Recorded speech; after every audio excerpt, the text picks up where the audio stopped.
Bom dia, agradeço já antecipadamente a presença de vocês. E vejam, eu gostaria de começar com um dado, que é um número que eu considero muito importante para nós termos um pouco de percepção quanto a que nós vamos desenvolver ao longo dessa fala, desse debate, de certa maneira. Eu gostaria de apresentar isso para vocês. Ele vem da OECD, é uma organização internacional que levanta dados sobre países. E ela descobriu que o Brasil, em 2009, era o país que mais perdia tempo com indisciplina dentro da sala de aula. Não era um dos mais, ele era o mais que perdia tempo com indisciplina. 69% do nosso tempo dentro da sala de aula dos professores brasileiros, em geral, era para o conteúdo. Então, 31% perdia-se com manutenção da disciplina, com outros fatores como para a aula, para dar um sermão, alguma coisa assim, dessa maneira. Então, perde-se muito tempo que podia ser dedicado para o conteúdo com essa manutenção. Eu fiz as contas e 800 horas aula, que é a carga horária de hoje do fundamental e médio, em média, isso representa, dessas 800 horas, 31% representa 250 horas. 250 horas que não são voltadas para o conteúdo, que não são voltadas para uma construção, é realmente algo que não pode acontecer. Então, talvez essas 250 horas representem alguém passar no vestibular ou não. Represente alguém refletir sobre alguma coisa importante ou não. Represente uma construção maior a nível de vida, a nível pessoal, familiar, profissional ou não. Isso também, se nós utilizarmos essas horas um pouquinho melhor, talvez nós possamos mudar um pouco o quadro brasileiro e que talvez esses dados, essas pesquisas que venham para nós, que deixam nós tão envergonhados como penúltimo na América Latina em alguns quesitos, 53º de 65 países, segundo o PISA. São fatos que todos conhecem, principalmente os ligados à área da educação, e que nos constrangem um pouco e nos deixam preocupados. Então isso é importante. Quando nós falamos de comportamento, isso é importante porque ele está ligado também com a motivação e com os resultados. O que eu vou explanar um pouquinho hoje aqui, demonstrar, ele não representa uma tentativa de substituir alguma teoria ou alguma prática. Ele não é vinculado necessariamente a nenhuma teoria pedagógica, ou ele não tem pretensão de ser algo melhor do que algo. É simplesmente uma estrutura de pensamento, de ideias, que talvez as pessoas possam olhar e tirar algo de bom. É isso que se espera, que vocês tirem algo de bom, que proveitoso, que interesse a vocês, que vocês talvez possam usar, né? Ou refletir. Eu tomei a liberdade de dividir essa fala em 3 partes. A primeira, que eu vou começar agora, é ligada à comunicação. Às vezes em sala, principalmente quando eu estou falando sobre comunicação, tentando demonstrar um pouquinho, criar um embasamento, eu peço para os alunos imaginarem uma pessoa encolhida em um canto de uma sala de aula, ou de uma sala qualquer. Às vezes eu até desenho essa pessoa para que eles possam visualizar um pouquinho melhor, e eu logo em seguida pergunto, essa pessoa que vocês imaginaram, ou que vocês estão vendo no quadro, ela está comunicando? Rapidamente a maioria responde não. Não está, ela está parada, ela está encolhida, ela não está comunicando. E eu percebo que alguns ficam pensativos, assim, esperam um pouco, mas a maioria realmente responde que não. Em seguida eu pergunto, que tipo de coisas vocês podem trazer dessa pessoa para mim? O que vocês podem falar dela para mim? Tem diversas coisas. Ela está triste, professor, ela está acabrunhada, ela está pensativa, ela é jovem, ela é magra, ela não é uma pessoa, diversas questões vêm. E eu aceito todas elas, e eu falo, ok, isso tudo é muito válido, acho que vocês têm um ponto aí, mas se ele não estava comunicando, como que vocês ficaram sabendo disso? Quem falou isso para vocês? E isso, no decorrer, leva a um axioma que eu considero fundamental para o que nós vamos conversar um pouquinho hoje, que é um axioma ligado à comunicação, que é não se pode não comunicar. Para alguns é uma reflexão que, embora pareça um pouco óbvia uma vez que nós ouvimos, acredito que não tenha sido feita o bastante. Quando nós percebemos que não se pode não comunicar, eu percebo que quando eu não quero me comunicar, eu estou comunicando que eu não quero me comunicar. Portanto, estou comunicando. E quando nós percebemos isso a fundo e tentamos fazer algumas reflexões para tentar levar isso para um pouquinho para a sala de aula, as coisas mudam. A minha aula mudou quando eu comecei a pensar um pouco mais nisso. Eu percebi que não era só a voz, e não era só a postura, e não era só o que nós somos ensinados, direcionados para fazer. É algo ainda maior que isso. Se tudo está comunicando, se eu não consigo não me comunicar, não só o que eu faço com o meu corpo e com a minha voz vai comunicar, e vai influenciar diretamente os alunos que estão ali na minha frente, mas a organização da minha mesa está comunicando com eles, o meu andar está comunicando com eles, o meu sentido de horário e o meu sentido de gesto com eles está comunicando com eles. E levando isso um pouquinho além, que está na verdade muito ligado a essas técnicas que eu vou trazer um pouquinho aqui hoje, que tem profunda conexão com a comunicação, isso vai ficar para daqui a pouco. Levando isso um pouquinho além, nós desdobramos para fora da sala de aula. Eu comecei a perceber que o que eu fazia fora da sala de aula influenciava diretamente o olhar deles para mim. É como se fosse uma constante. É como se a sala de aula, com as pessoas que estão envolvidas ali, quando elas saem e elas têm contato com a pessoa, de novo, fora da sala de aula, aquilo influencia quando ela voltar na sala de aula. Quem dirá, então, uma página numa rede social vinculada ao professor. Aquilo não se separa, a comunicação não é indissociável. Aquela comunicação que o aluno vê sobre o professor, o que ele vê o professor fazendo no corredor, ele vai influenciar diretamente no resultado ali na sala de aula. Então, tendo essa reflexão, nós podemos perceber que é uma grande responsabilidade e que é uma certa, até às vezes, uma questão relacionada à renúncia, uma questão relacionada a uma disciplina e uma escolha do líder que está ali, que é o professor, em fazer esse esforço para manter essa comunicação favorável, essa comunicação que seja sempre digna, que sempre tenta empoderar um pouco o outro no sentido de construção. Isso é uma escolha. E quando nós fazemos essas escolhas, se eu escolho uma comunicação que talvez seja um pouco displicente ou que ela traga algo que não seja positivo, as consequências viram imediatamente. Ela nem espera muito, é um fator muito rápido. A comunicação sempre estabelece feedback. Tendo isso em mente, eu queria passar para o número 2 já. Ele é relacionado à cultura, que também é, claro, muito relacionado à comunicação. A própria cultura que nós temos, que nós estamos inseridos, ela dita, de certa maneira, o nosso processo comunicacional. Então, é interessante perceber, como todos percebem, que o brasileiro tem um padrão gestual, um padrão de voz, um padrão até de comunicação do corpo, que não se assemelha de maneira nenhuma à comunicação do americano. Ao jeito de pensar e à lógica da cultura do espanhol, por exemplo. Todos nós somos bem familiarizados com o padrão gestual do italiano, que é muito marcante. O jeito de simbolizar, de falar, de agregar do argentino, que é diferente do brasileiro.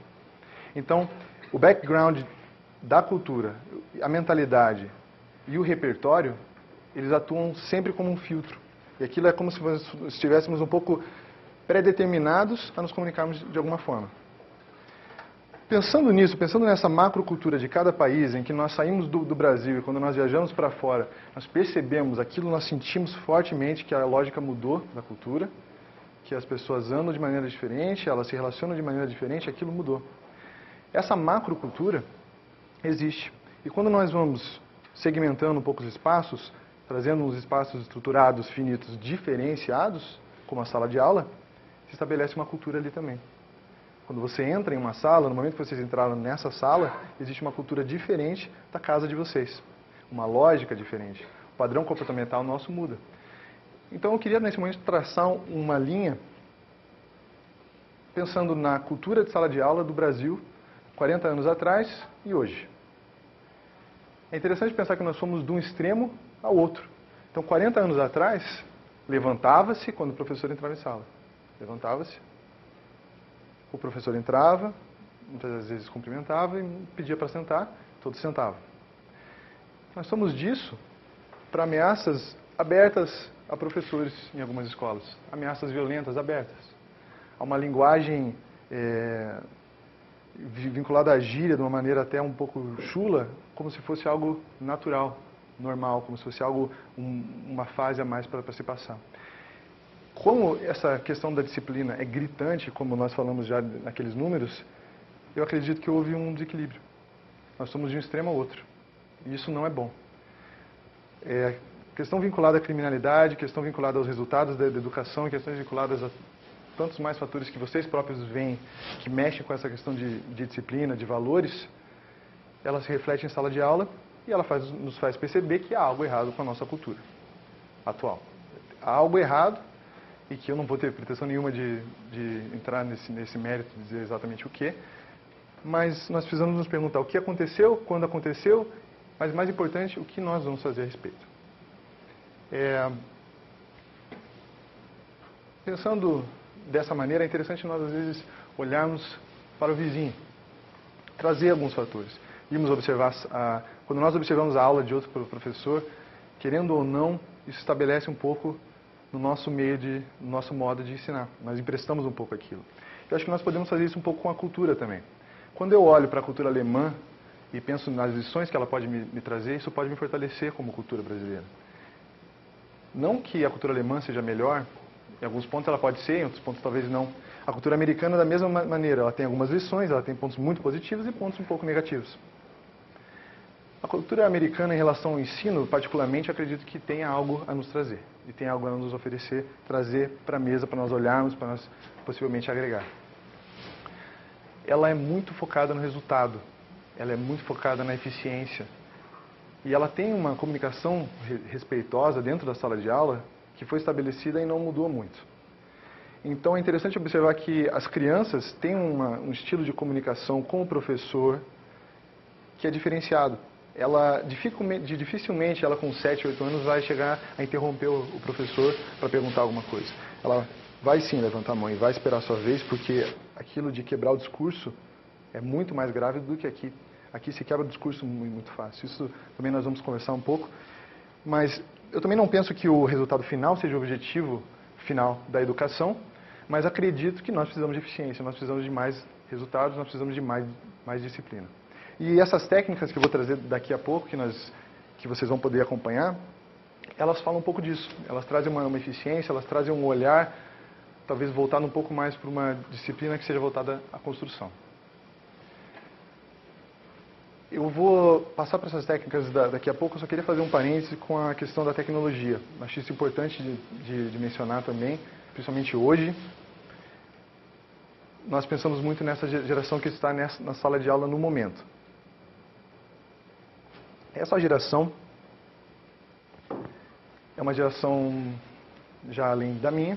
Eu posso falar para vocês bem diretamente, com sinceridade, e algo que eu considero verdadeiro realmente, que eu, sendo da geração que já cresceu um pouco com o computador, que na adolescência já teve essa questão da internet vinculada às amizades, que brincou sim no parque, sim na escola, mas também brincou virtualmente, brincou no eletrônico. Eu tive isso, eu já cresci com isso, sem mexer facilmente no computador, no tablet, no projetor e tudo mais. E eu afirmo para vocês, com toda certeza possível minha, que essa geração que está em sala de aula hoje não pede por tecnologia.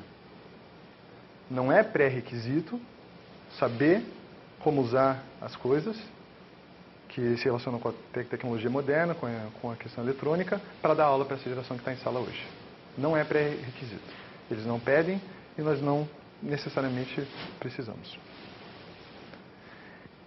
Eu vou passar para as técnicas, então, para nós podermos, vinculadas a essas duas áreas que eu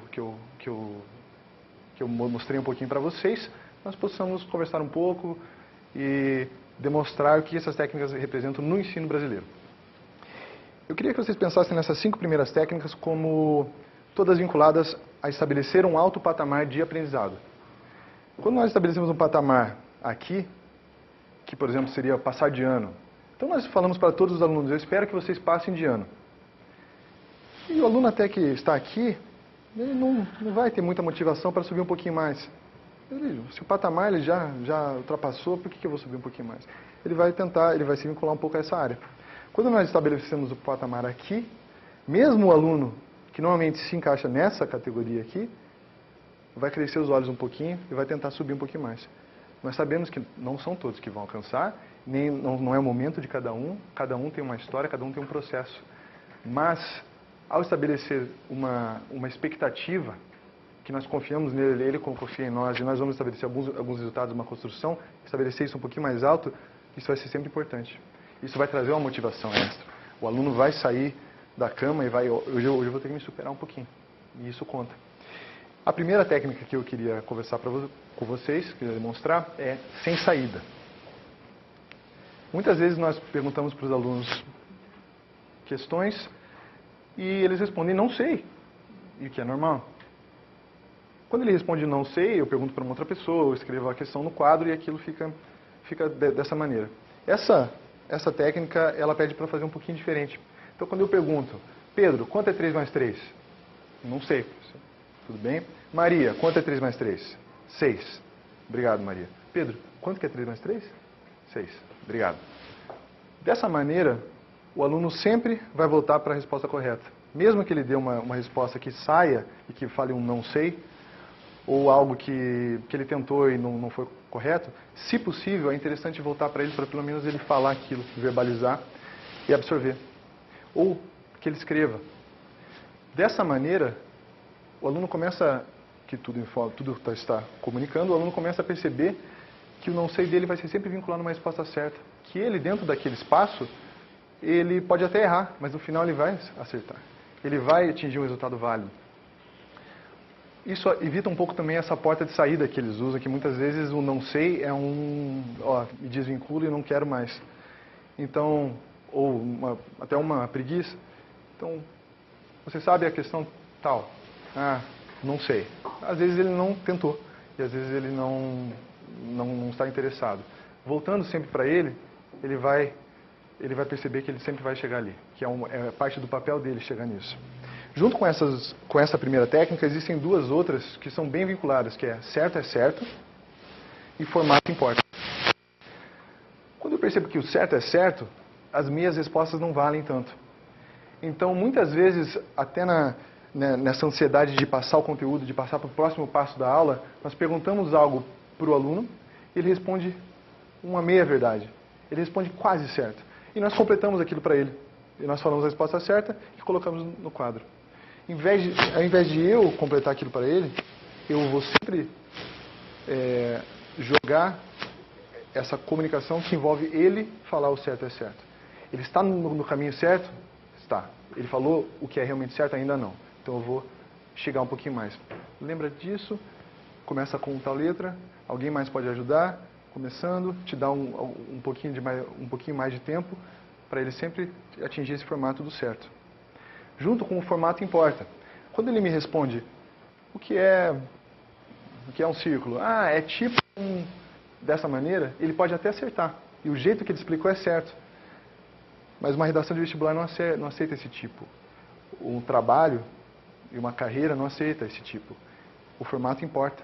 Então, eu estabelecendo um vocabulário um pouquinho mais adequado à academia, às vezes eles vão chegar já mais preparados no vestibular. Às vezes, o teste e a prova, que vem numa linguagem formal, que é a linguagem acadêmica, não vai ser um choque. Ele vai ser mais acostumado, porque ele sabe que ele tem que se dirigir a resposta dele para o professor no formato correto. É também interessante usar STIC. E ela permite uma revisão rápida. E permite também que o aluno se motive um pouquinho mais e que eu desafie ele para ele se superar um pouquinho mais. Então, quando eu pergunto uma pergunta relacionada, digamos, à informática, daí ele me responde, qual a parte do computador, assim, ele me responde, ok, você podia me falar aquela outra parte que é vinculada a isso? Ele me responde, ok, a última. Me fale agora as duas outras partes que faltam ali. E ele me responde. Aquilo gerou um processo para ele que automaticamente foi uma tarefa realizada que ele se sente bem. Os outros percebem isso e começam a se motivar. Agora, às vezes isso já vem, e quando eu passo isso para as pessoas, algumas pessoas pensam, isso parece um pouco, não sei se dá para expor todos assim, se eles estão preparados para isso, para colocar a resposta certa e vincular. Mas é incrível como eles querem participar quando eles percebem que é exigido aquilo deles e que eles podem alcançar. Incrível motivação, nós já vamos mostrar isso um pouquinho. Então, isso também é uma revisão para os outros. Quando eu pergunto uma pergunta relacionando, estico um pouquinho mais, os outros vão lembrando um pouquinho também. Às vezes eu perco 10, 20 minutos voltando numa explicação lá atrás, quando eu posso fazer uma revisão rápida ali de algumas perguntas vinculadas para um aluno que conseguiu atingir isso. Para ajudar com tudo isso e para já entrar um pouquinho nessa questão da cultura de sala, é importante nós pensarmos nessa técnica que eles passam. E eu só queria até fazer um outro parênteses bem rápido para colocar que esse livro aqui, o Teach Like a Champion, do Doug Lemov, foi aonde foi um material, foi uma ferramenta que me ajudou muito. E que essas técnicas, esses títulos que eu adaptei daí para o português, e se não tem no Brasil, até onde eu saiba, que eu adaptei para o português e tentei adaptar um pouquinho para a nossa cultura, é totalmente vinculado ao trabalho dele. Então essas técnicas do Doug Lemov, eu só queria que, até no sentido de agradecimento pelo trabalho, no sentido da equipe dele que me ajudou, eu sei que ajuda muitos professores, que esse crédito vá para ele, nesse sentido. É americano, como vocês podem perceber, às vezes você já sente, nossa, é realmente eficiente, é realmente voltado ao resultado. Mas nós vamos pensar que eu já estou adaptando um pouco e não estou trazendo todas. São muitas, eu só trouxe as que talvez possam fazer mais vínculo com a nossa cultura. Então a técnica que eu deixei segurando ali é sem desculpas. Nenhum professor se desculpa pelo que ensina. Nenhum professor pede para os alunos para eles segurarem um pouco que já vai acabar. Aquilo, no sentido de comunicação, até no estudo da comunicação, chama-se uma profecia autorrealizável. Quando eu falo que esse conteúdo é chato, mas daqui a pouco vai acabar, não é o que eu faça em seguida que vai deixar ele interessante. Porque se o professor já falou que ele é chato, como eu vou tornar interessante? Isso nós fazemos sem querer. Porque é chato para nós, às vezes. É monótono, às vezes. Algumas coisas que nós temos. Isso não é o meu forte. Isso é algo que eu sei que está no programa, mas eu não gosto muito, é monótono, é difícil. Então nós até comunicamos para eles. Às vezes não é nem verbal, mas eles percebem que aquilo é um peso.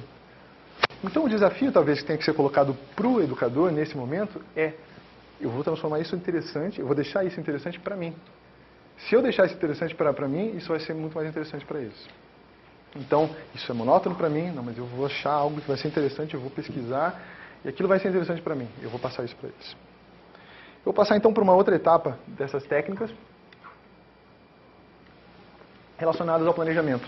Não vou me ater muito aqui, eu acredito que o planejamento do professor brasileiro, e toda a proposta, é muito criativa. Nós já temos um pouco dessa criatividade, eu considero mais criativo, às vezes, do que o próprio professor americano. É um pouquinho mais possível, digamos. Nós temos um acolhimento e talvez que seja um pouquinho mais livre. Então, nossas atividades já têm um pouco isso, uma criatividade alta.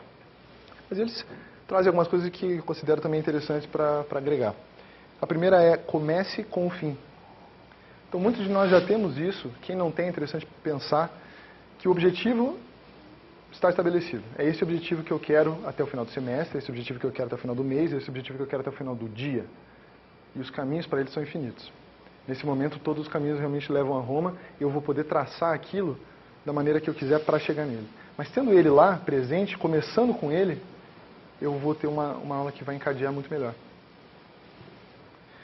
Uma outra técnica que eu gosto, porque já relaciona com algo que nós fazemos atualmente, estamos fazendo por muitos anos, é o pendure. Pendure nas paredes. Não só pendurar o trabalho para exposição e para aqueles, esse foi o meu trabalho, você coloca lá na parede para o aluno ver, os pais, uma questão assim, mas pendurar objetivos. Por que não pendurar? Se estabelece eu até diria até que no ensino superior, se uma turma está com dificuldades, a média deles está em 70 como turma, então por que não conversar com eles, vocês acham que vocês têm capacidade de ter uma média de turma, todos vinculados a todos, de 85? Eu acho que conseguimos, então eu vou colocar isso aqui. E colocar esse objetivo. Nosso objetivo é 85, aquilo não vai sair de lá até o objetivo ser alcançado. Esses objetivos variam, eles podem ser pessoais, eles podem trazer objetivo de aprendizado. Nosso objetivo é entender a matemática, por exemplo. Nosso objetivo é compreender a geografia brasileira. Isso parece um pouco... Assim, eles sabem disso.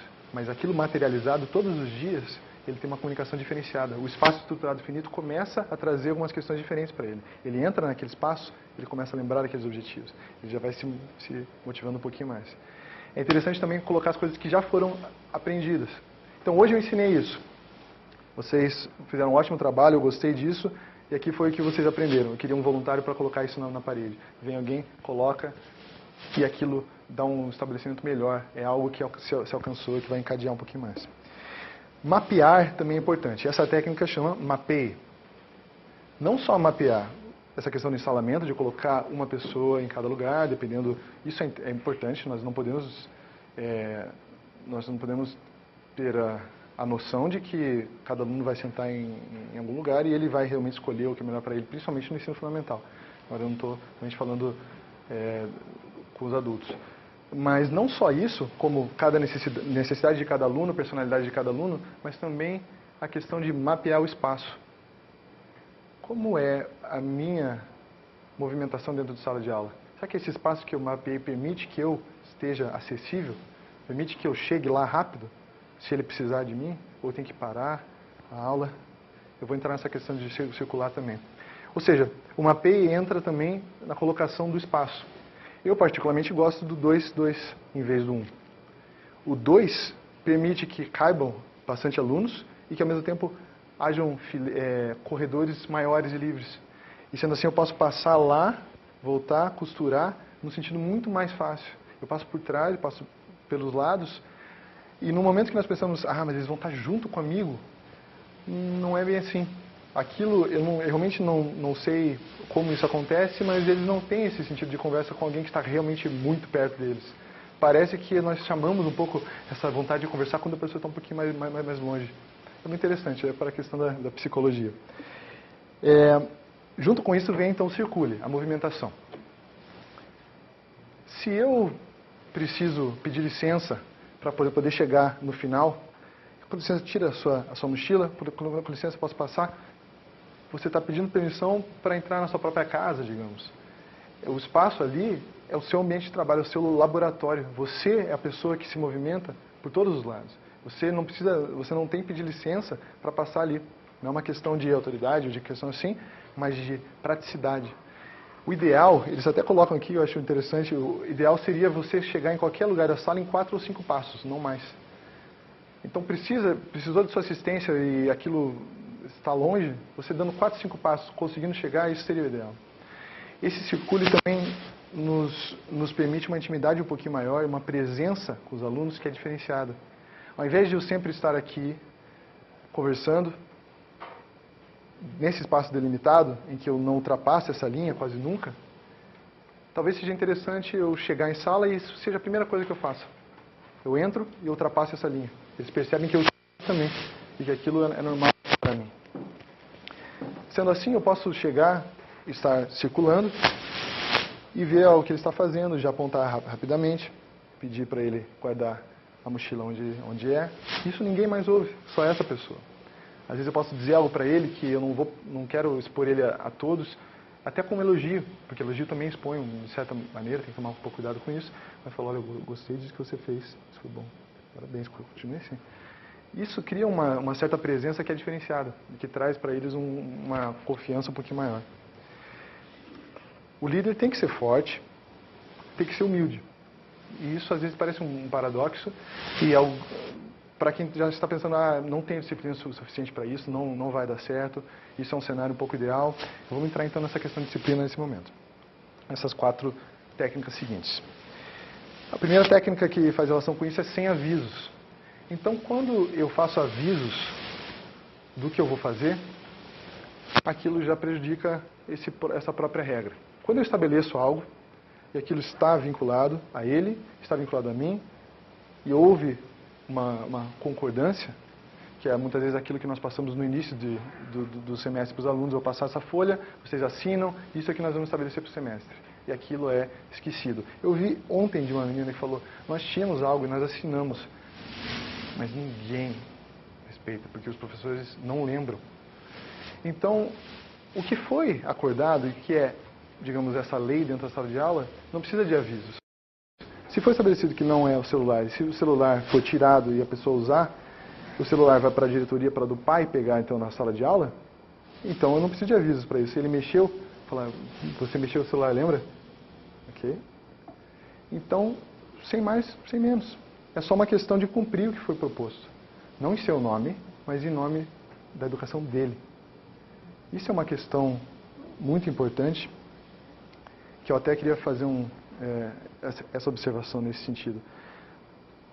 A disciplina e a cobrança vinculada a esse tipo de comportamento, eu penso que não deve ser um confronto pessoal. Quando eu me coloco que o aluno que está fazendo algo que não é adequado está me ferindo, aquilo complica-se.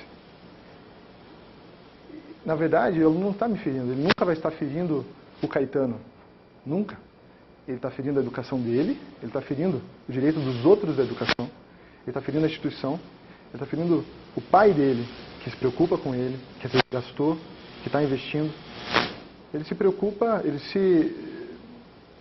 é uma questão que vocês podem perceber que é muito maior do que o próprio professor. O que é uma ofensa ao Caetano quando eu vinculo tudo isso? Isso ele precisa saber. Isso é muito mais forte. Quando você tem esse discurso e ele entende que a questão é maior, fica um pouco mais fácil. Então, até nas questões às vezes seria interessante pensar em não invasividade, do menos invasivo para o mais invasivo quando vem com essa questão de disciplina. Então, eu estou aqui conversando com vocês e alguém começa a conversar. A questão menos invasiva seria a mais interessante nesse momento. Silêncio. Estou elaborando. Então, vocês podem perceber que... E quando eu paro de falar e olho para essa pessoa, ela já vai entender, uma comunicação muito clara, e aquilo vai continuar. Às vezes é aquilo que basta. Então, não precisa parar a aula, fazer isso, não precisa ter essa invasão. Passando disso, nós temos um sentido de chamar a atenção geral, sem pontuar. Então, quando isso continua, chama a atenção, tem alguém que está fazendo isso não é adequado, isso não pode caber aqui. Chamei a atenção, continuou, aí talvez eu possa chamar pelo nome, pessoa, você que está fazendo isso, preciso que você pare nesse momento. Fiz essa questão também e não funcionou. Eu considero a quarta uma das melhores e quase todos os meus problemas estão sendo resolvidos por isso. Que essa pessoa está fazendo alguma coisa, eu tentei as outras técnicas, não deu certo. Quando eu passei uma atividade, então façam isso para mim. Eu me dirijo àquela pessoa, eu chego perto dela e eu falo com ela, só com ela. Só com ela. Eu falei com você, foi 3 vezes. Você está ainda vinculado a isso, isso vai te prejudicar, isso não pode acontecer. Você vai falar as palavras que vão ser mais adequadas ali. Normalmente isso, ele perceber que você tem essa possibilidade dentro daquele espaço de ser tão verdadeiro, tão direto com ele assim, a ponto de chegar só para ele, aquilo ele causa um certo impacto positivo.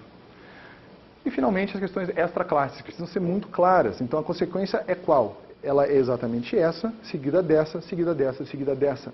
Não há entre meios e nem mais ou menos. Acho que isso fala muito com a nossa cultura. Chega de mais ou menos com a questão de lei, chega de mais ou menos com a questão de cumprimento de ações. Chega de mais ou menos. Tudo que é vinculado a isso aqui no Brasil está sendo mais ou menos. A política é mais ou menos, o trânsito é mais ou menos, a saúde é mais ou menos, a educação é mais ou menos. Chega de mais ou menos, não precisamos ter esse mais ou menos dentro da educação. As coisas funcionam. E é assim que elas vão ser, isso está estabelecido, isso é uma impessoalidade sua, você está cumprindo aquilo. Até para tirar o aluno de sala. Você já falou, e ele sabe das consequências, atingiu aquele ponto, você somente fala, você atingiu aquele ponto, retire-se, dirija-se para tal lugar. E abre.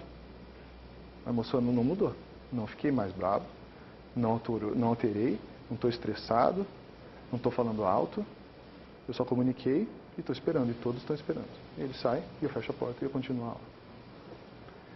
Acho que isso é interessante, mais interessante que o confronto pessoal e que ele já viu que você se estabilizou, e isso só vai daí para baixo. Nós precisamos ser mono e áspero. Isso já está vinculado, nós sabemos disso. Algumas pessoas nas nossas vidas foram ásperas conosco, que falaram, olha, vou falar uma verdade para você, assim assado, o vô, o pai, um professor. Aquelas pessoas às vezes criam um laço afetivo que é difícil de romper, porque essa pessoa também tinha um aspecto morno também, um aspecto terno. Então eu sei que ele quer o melhor para mim, e isso precisa ficar claro. Todo ser humano tem um aspecto de afetividade que responde a uma afetividade, às vezes mais, às vezes menos. A afetividade de um olhar, de um confiar, eu confio em mim que vai dar certo. Isso você não precisa nem falar com essas palavras, mas uma certa questão que eles reparam nisso em você, eles já ficam mais propensos e mais tranquilos. Talvez o que essa geração esteja pedindo é confiança. De todos os lados eles têm informação, de todos os lados eles têm pessoas, de todos os lados eles têm coisas a fazer. E eles não sabem o que é válido não, ou não. Aquilo muda muito rápido. A confiança de estar aqui, de saber que vale a pena, e você olha e fala, confia em mim que eu vou te levar em algum lugar interessante, que vai ser bom para você. Essa confiança é importante. E quando nós pensamos na questão de disciplina, nós sempre temos que vincular 100%, que é o nome da próxima técnica, 100% dos alunos fazendo 100% das atividades quando propostas. Uma coisa básica, mas que quando perguntado para professores, qual a porcentagem que você acredita ser satisfatória para que os alunos ali que estejam fazendo as atividades, que você fique contente com aquilo? Acho que 70% dos alunos fazendo as coisas que eu estou pedindo já está bom. Não, 100% é o mínimo e também é o máximo. Então 100% é o necessário e 100% é o sempre que vai ser esperado. Quando eu vinculo isso, e eu falo para eles muitas vezes, paro aqui, pessoal, agora eu quero que todos olhem para mim, é uma orientação, e tem 2 não olhando. Eu vou ter que esperar esses 2. Não vou esperar com alegria, mas eu posso até incentivar, lembra do 100%? E ele vai fazer. E os outros começam a cobrar de uma maneira que eu não sabia que era possível. Eles olham rapidamente porque eles querem participar e querem continuar a aula.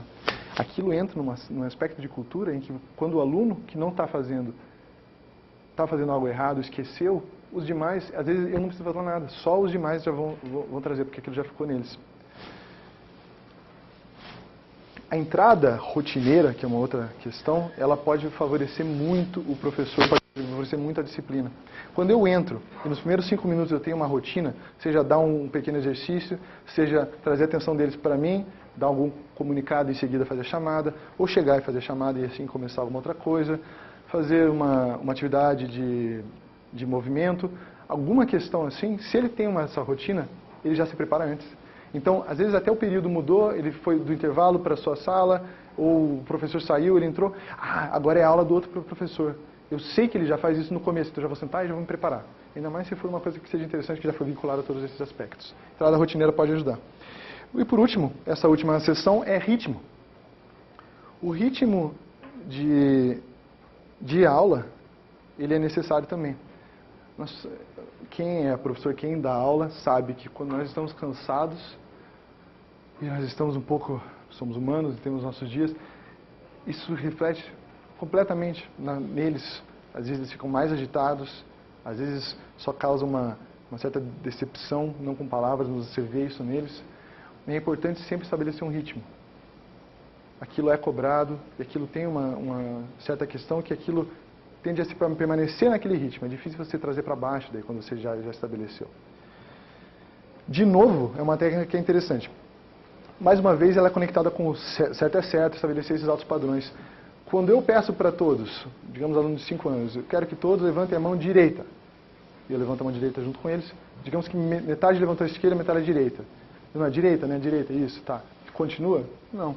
Faça de novo. Todos levantem a mão direita. Opa, abaixem e vão fazer de novo. Todos levantem a mão direita. Faz uns 3 ainda que estão com a mão esquerda. Abaixem. Mais uma vez, hein? Todos com a mão direita. Direita. Ok. E esse padrão que vai se estabelecendo, um ritmo até que eles vamos acertar e vamos fazer um papel bom. A chamada rápida é ótimo, que nós estamos acostumados a fazer também, porque não fazer isso uma questão quase cotidiana. Eles sabem que eles podem ser chamados rapidamente para responder alguma coisa. Ou para dar um parecer, para trazer uma observação nova. Isso se aplica muito no ensino superior, mexe com eles. Quando eu estou aqui, começo a aula e eu falo, Fernanda, você podia explicar para a turma um pouco daquela questão que eu falei na aula passada, que é vinculada à comunicação constitutiva, por exemplo? Aí ela, às vezes na primeira vez que eu pergunto, todos eles devem achar que todo mundo para. Mas aquilo, sendo uma rotina, prepara eles um pouquinho melhor, motiva, e ele sabe que ele tem que, toda aquela questão que nós conversamos, estar preparado para isso. Transições rápidas são importantes também, principalmente com os pequenos. Eu estava absorvendo esse material e eu vi um vídeo e vi também um professor falando que ele passa o papel e ele treina eles para passarem papel. Eu falei, isso é o cúmulo do excesso de praticidade americano, não pode ser assim. Ele passava o papel, cronometrava. Chegou lá em 10 segundos. Chegou lá em 11. Não, volta então, volta. Não, mas isso, os alunos são quase uns robôs, alguma coisa, essa questão assim. Aí vem um dado. O dado que ele falou, que ele fez as contas, ele perdia cerca de 60 horas, se não me engano, por ano, passando papel. Porque os alunos demoram, eles fazem assim. Ele contou o tempo, digamos que ele perca 30 segundos em uma sessão, digamos que ele perca 5, 10 minutos em um dia. Ele somou tudo isso e no final deu um curso, uma matéria, digamos, quase, uma disciplina. E isso pode ser a diferença no vestibular. Isso pode ser a diferença numa alfabetização um pouquinho mais rápida, mais eficiente. Então, eu pensei, eu não vou usar o cronômetro, mas eu vou usar um pouco no meu relógio, até trazer como desafio para eles. Os pequenos adoram. Dá o papel, eu quero ver se você consegue passar em 10 segundos. Prontos? Pronto, 10, 9, 8 e passa o papel. Agora, não vai fazer isso toda a aula, mas ele já tem uma noção diferente de passar. Os pequenos precisam aprender a limpar as coisas. Não se espera que eles saibam isso. É preciso ensinar como você joga no lixo. Por que derruba sempre aquela questão que sempre eu tenho que limpar? E quanto tempo isso está tomando da minha aula? Você precisa ter um pensamento um pouco mais eficiente em relação a isso. Transições rápidas em questão de orientação também. Ok? Lápis na mesa. Lápis na mesa. Isso é claro. Muitas vezes, pessoal é muito vago e é muito pouco eficiente, pouca autoridade moral, não conversa muito com eles. Então, orientações claras ajudam nas transições também. Ao invés de eu falar, Vinícius, se arrume, numa questão geral, eu falo, Vinícius, senta direito, os 2 pés no chão, postura, olhe para mim, eu preciso de você atento. Eu dei 3 orientações para ele que ele não tem como errar.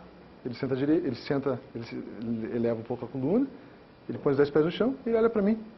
Aquilo foi eu atingi exatamente o que eu queria. Isso precisa ser mais claro para eles. E finalmente, essas duas são muito vinculadas já, um pouco mais americano, a questão dos sinais. Ao invés de o aluno me interromper todo o tempo, essa é um pouquinho mais, eu diria, mais para o lado americano. Mas ao invés do aluno me interromper, e muitas vezes nós explicamos alguma coisa, alguém tem alguma pergunta, de repente aquela mão, sim, posso ir ao banheiro? E daí você pode. E é errado, mas também não está certo, porque era uma pergunta relacionada à matéria. Mas esse perguntar ao banheiro, eles também pegaram o tempo que isso levava e resolveram, não vamos eliminar isso. Por que não? Por que eles não podem fazer assim? Isso significa ir ao banheiro, e eu só faço assim ou não. E eu resolvi testar tudo isso nesse semestre, principalmente nesse semestre, e fiz também os sinais. Eles aceitaram bem, principalmente os mais novos, de 11, 12 anos para baixo, aceitaram muito bem, até gostam, porque eles têm que lembrar, de repente eles... E eu continuo a explicação, não tomou nem 2 segundos, ele foi, fez e voltou. Até para ir ao lixo. Professor, posso ir ao lixo? Pode, e às vezes demora. Para o professor? Então, eu continuo. É interessante, né? É um pouco diferente, mas é interessante também. Essas são as técnicas, eu vou passar para vocês um pouco do meu material, fazendo essas técnicas para tentar mostrar que talvez possa ser possível, realmente é uma transição que talvez vale a pena. E em questão de disciplina, em questão de ainda pensar que não sei se nós conseguimos essa questão da disciplina, se os alunos vão, se eu vou atingir isso, não sei se eu consigo, é preciso lembrar que até onde eu sei, a educação é no sentido de liberdade.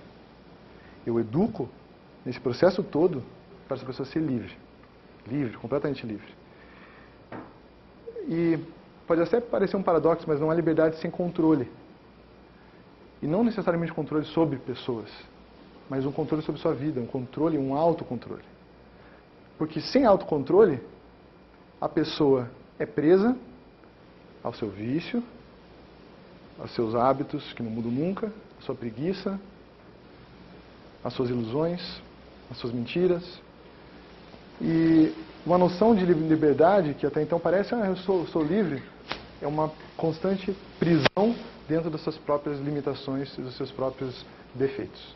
Isso é uma prisão. Isso é a real prisão. Liberdade é quando a pessoa pega tudo aquilo, decide por ela mesma e estabelece exatamente onde ela vai. Eu tenho tudo isso, eu sei exatamente quem eu sou, aonde eu vou, por que eu vou. Isso é a liberdade que eu quero dar para o aluno. Isso só vem com uma certa disciplina. Disciplina de si, disciplina para o outro, disciplina social, um pertencimento a essa grande etapa em que estamos, por exemplo, na questão do país. E isso é importante. Então, tudo que é vinculado a uma questão de disciplina que dignifica o outro vai ser interessante para nós. Acho que não, todos já viram que há uma tendência desse afrouxamento que nós falamos, que antes passamos do extremo ao outro, para ver pais que, infelizmente, não sei se não fizeram o desdobramento necessário para ter isso, ou que realmente não tem a capacidade, ou falta coragem. Mas, por exemplo, um pai perguntar para um filho de 5 anos, um sábado, por exemplo, filho, onde você quer ir hoje? Eu quero ir ao parque. Tá bom. Mas veja bem, a sua mãe e eu, nós queremos ir ao shopping. Não, mas eu quero ir no parque. Então tá, então vamos no parque. Isso é um padrão que está se repetindo, e se repetindo, e se repetindo, e que quem vai responder a isso, felizmente, vai ser os professores. Isso se mostra na sala de aula de uma maneira que quem dá aula está fazendo assim com a cabeça e sabe que é grave. E não só vai transpor a sala de aula e vai entrar na sociedade. O que a pessoa que bate abertamente na mãe, mesmo de todas as classes, o que a pessoa que bate na mãe vai querer fazer na sala de aula e o que ela vai querer fazer, então, na sociedade? Não tem dissociação ali. Não tem. Não dá para fazer isso. Não dá para fazer dissociação.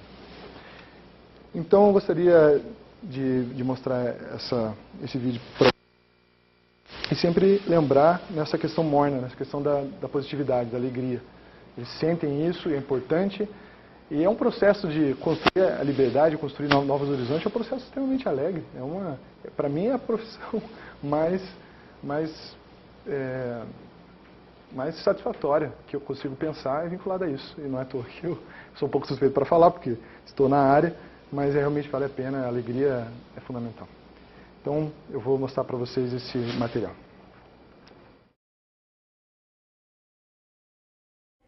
No, or just no, or no finger, no finger. That's correct. Number 2. Okay, do that one for me. Maria Eduarda. Did Steve put his arm around Sarah yesterday evening? No, he didn't. No, he said he didn't. No.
Let's get going here.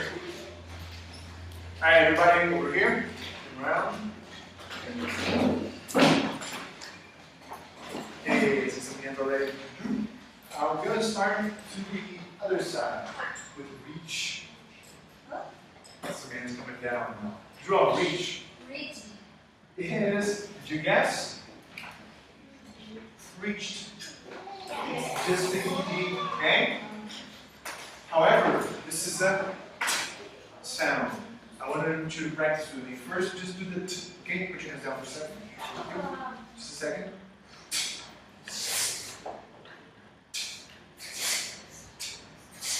Reached. Reached. I did a little better, a little more together. Okay, reached. Reached. Very good. Okay. How can you find for me, Judah? Found. Good. Found it is. Puts me in play. Play. Very good pronunciation. Played. Played. Ana Gabriela, have. Head. Had. Thank you very much. Eduardo, make. Made. Made. Awesome memory. Kawana, where? Word. Word. That's good. Everybody repeat. Word. Word. That's good. Drink. What about?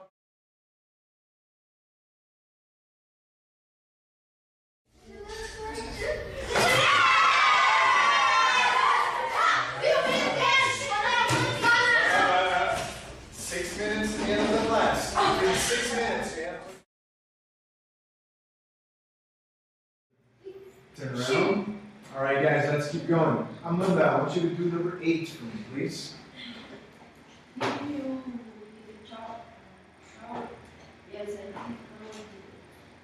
Yes, I did. No, I didn't. That's good. And finally, we're going to have Julia do number 9. Did you see a ghost? No, I didn't. Yes, I did. Very good. Did you see there was somebody whispered over there? Did you see a ghost? Yes, I did. Finally, 5, 4, 3, 2, 1. Set to. Go fast. Julia.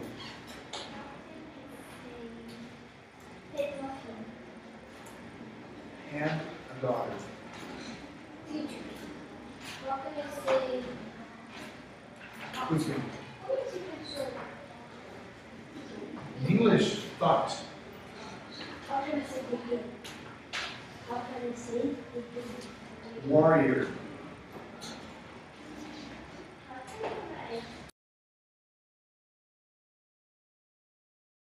I'm going to go with Lucas first. Carlos was worried. Okay, you got it from the book. Good job. All right, another one. What is that? I wasn't happy. I wasn't happy. But Eduardo, can you give me that phrase, but in an interrogative form? Question? Oh, was Really good. Essa questão das mãos chama atenção, porque é diferenciado da nossa cultura, nós não temos exatamente isso. Algumas escolas têm, algumas não trabalham tanto. Isso é o fundamental para que possa estabelecer algumas técnicas e para que esse respeito deles venha, às vezes, sem palavras. Quando eu permito que o outro fale antes de mim, eu escuto ele, eu estou estabelecendo uma relação com ele que é diferenciada. Então, quando eles me chamam, eu até brinco um pouco com eles, assim, às vezes eles têm várias aulas diferentes e na maioria eles não precisam levantar a mão e esperar a vez. Mas, então eles esquecem. Então, às vezes eu estou falando assim e eles, de repente, professor, e eu, de repente, só vejo no canto do olho aquela mãozinha. Pois não, daí eles assim. Então, é uma questão que eles podem se adaptar e que traz muito resultado. Esse cortar o discurso do professor é extremamente prejudicial para nós. Nós estamos numa linha de raciocínio, com a atenção de todos. E quando ele corta, ele fala o que ele quer, ele tem autoridade igual a minha. E autoridade, como nós falamos, não vinculada à autoridade pela minha ou meu próprio orgulho, mas a autoridade do educador, vinculado a uma noção de educação, de preocupação com ele. Então as coisas fluem muito melhor. Eles fazendo todas as suas tarefas, eu chego a dar assistência para 10, sem um saber que eu dei assistência para esses 10. Ele pode se concentrar ali como se estivesse até sozinho, alguns precisam disso. Talvez o que dê certo, e agora vocês podem perceber por que eu falei da questão da tecnologia, porque nada disso usou tecnologia, e essa turma não tem tecnologia dentro. Eu usei, nesses 3 meses, quase 4, 3 vezes o som para passar uma conversa em inglês. Essa foi o máximo da modernidade que eu cheguei com eles. E talvez isso não era algo que eu estava esperando. Foi algo só que aconteceu. Aconteceu daquela sala não ter nenhum recurso tecnológico e eu fui me virar. E eu percebi que eles gostaram. Eu não propus isso para eles, nós não vamos ter tecnologia esse semestre, tudo bem? Não foi isso. Mas quando foi acontecendo, vi que eles foram gostando, foram se motivando e os resultados foram bons. Talvez o que na verdade essa geração precise é ouvir totalmente. É não ouvir parcialmente e já fazer outra coisa. É ouvir naquele momento. É olhar, é sentir, é participar. E talvez, inconscientemente, eles estejam pedindo isso e por isso que talvez a tecnologia não seja necessária o tempo todo. Eu não estou falando que não é necessário e que não pode ser uma aliada. Pelo contrário, não há futuro fora dela e toda vez que chega a tecnologia, nós vamos agregar. Mas não é ela por ela. É ela vinculada a um sentido maior. É ela como realmente ferramenta, quando necessário, pensando muito bem no ponto que precisa ser usado. Então eu espero que essa questão da comunicação com as mãos tenha ficado um pouco clara, que isso muda muito a sala de aula. E isso, na minha área de comunicação, eu acho muito interessante pensar. Espero que vocês possam ter encontrado algo de positivo, algo que possa trazer uma reflexão interessante. E acho importante nós pensarmos nessa questão da educação para a liberdade, vinculado a isso, vinculado a essa dignificação, a esse líder servente, esse líder que assiste, que é muito forte na sua posição, no seu trabalho, no seu vínculo de trabalho. Todos percebem isso e tudo fica melhor. Então acho que nós temos um futuro trabalhoso, mas um futuro cheio de perspectivas novas. Assim, é realmente interessante e nos proporciona grandes visões aí do futuro. Espero que tenham gostado. Me coloco à disposição para eventuais dúvidas aí nesse final. Muito obrigado pela atenção.